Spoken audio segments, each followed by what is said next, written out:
Sebentar jam 3, siap ujian MC. Siap ujian MC. Siap ujian MC. Siap ujian MC. Siap ujian MC. Ini merupakan salah satu contoh serangan panik. Serangan panik adalah ketakutan yang intens yang berkembang dengan cepat dan mencapai puncaknya dalam beberapa menit. Serangan panik bisa berubah menjadi gangguan panik. Apa itu gangguan panik? Disebut gangguan panik apabila seseorang mengalami serangan panik lebih dari satu kali atau berulang dalam waktu 1 bulan, disertai dengan rasa khawatir yang terus-menerus akan serangan yang berikutnya dan rasa tidak nyaman pada aktivitas sosialnya, seperti menghindari kerumunan, menghindari keramaian, maupun aktivitas lainnya. Dikatakan serangan panik jika didapatkan 4 atau lebih dari gejala-gejala berikut.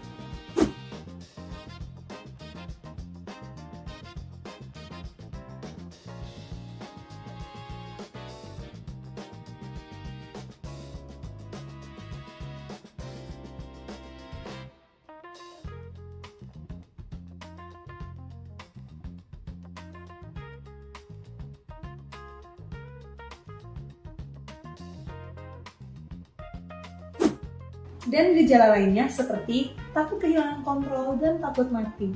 Prevalensinya diperkirakan sekitar 2-3% dari populasi. Gangguan panik ini lebih sering ditemukan pada perempuan dibandingkan pada laki-laki. Biasanya mulai muncul pada usia remaja akhir atau dewasa muda. Biasanya pasien-pasien ini juga datang dengan gangguan psikiatri lain seperti gangguan kecemasan, depresi, dan penggunaan zat-zat lain.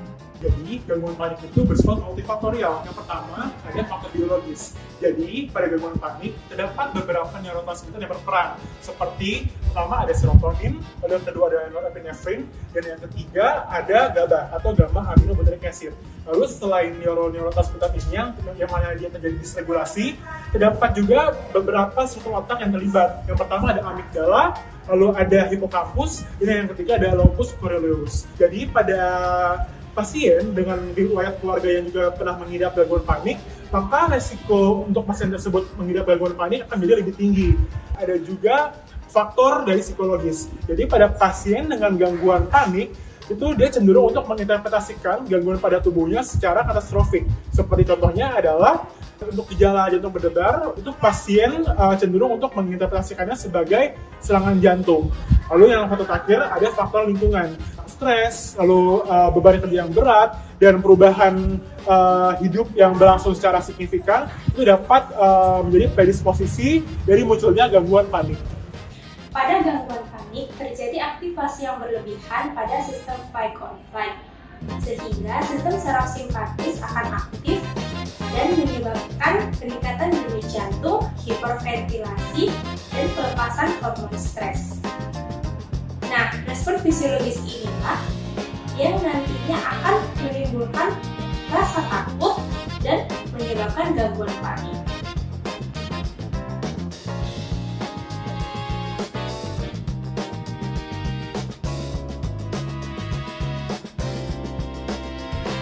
Diagnosis gangguan panik ditegakkan melalui anamnesis dan pemeriksaan status mental. Beberapa hal penting yang perlu diperhatikan. Yang pertama adalah frekuensi dan karakteristik dari serangan panik. Yang kedua, apakah serangan terjadi secara tidak terduga. Yang ketiga, apakah ada kekhawatiran terus-menerus tentang serangan berikutnya. Dan yang terakhir adalah perilaku menghindar. Dokter juga menyingkirkan kondisi medis lain yang dapat menimbulkan gejala serupa, seperti adanya hipertiroidisme, ada aritmia jantung, ada asma, atau efek zat atau obat terapi. Penting bagi kita untuk membedakan gangguan panik dengan gangguan lain yang serupa, seperti gangguan cemas menyeluruh, gangguan kecemasan sosial, fobia spesifik, kemudian PTSD atau gangguan stres pasca trauma, dan juga serangan panik yang terjadi pada gangguan lain seperti bipolar dan juga depresi. Terapi yang paling efektif adalah Cognitive Behavior Therapy atau sering disingkat dengan CBT. CBT ini membantu pasien untuk menilai pola pikir yang salah, mengubah interpretasi kata stoning terhadap sensasi tubuh, serta belajar relaksasi dan kontrol nafas. Untuk farmakoterapinya, obat-obatan yang sering digunakan adalah antidepresan golongan SSRI seperti fluoxetine dan sertraline. Ada alternatif lainnya juga dari SNRI, yaitu venlafaxine. Namun, pada beberapa kondisi, benzodiazepine itu dapat digunakan dalam jangka waktu pendek guna mengontrol gejala akut. Namun, semua obat ini harus digunakan secara hati-hati karena berisiko ketergantungan. Dengan diagnosis yang tepat dan terapi yang adekuat, banyak pasien dengan gangguan panik dapat mengalami perbaikan yang signifikan. Namun, tanpa pengobatan, gangguan ini dapat menyebabkan penurunan kualitas hidup, gangguan fungsi sosial, bahkan menyebabkan agorafobia. Gangguan panik bukan merupakan suatu tanda kelemahan atau ketidakberanian dari seseorang. Ini merupakan kondisi yang nyata dan dapat diobati. Support dari lingkungan serta penanganan yang tepat membuat penderita gangguan panik dapat menjalani kehidupannya dengan baik, produktif, dan bermakna. Maka dari itu, apabila Anda atau orang sekitar mengalami gangguan panik, silakan dan jangan ragu-ragu untuk berkonsultasi dengan tenaga profesional.